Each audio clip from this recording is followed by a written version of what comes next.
Yo creo que es muy grato participar con ni me dijo a Jaya y ya le cae intendente Osvaldo hasta ya se hizo. Llevo aña ya rala tapé derecho Jaya la ña ni idioma oficial o falta de apoyo porque muchas veces si a tu acuerda diga tú ya ayudas de familia acuerda ve y tarea porque naña ahí capacitado porque naña me hay importancia con idioma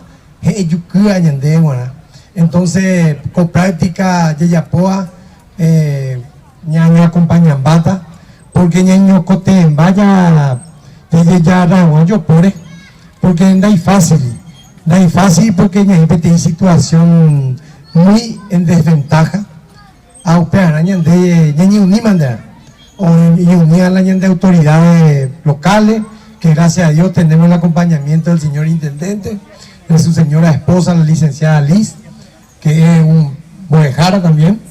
Entonces, nosotros los concejales, creo que todos estamos en una misma idea de apoyar lo nuestro.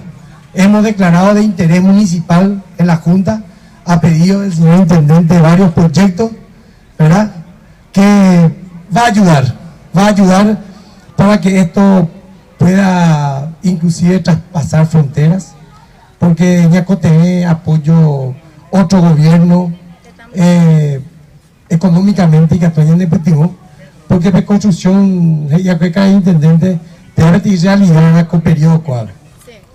Un pequeño muy bombado. Gracias, gente.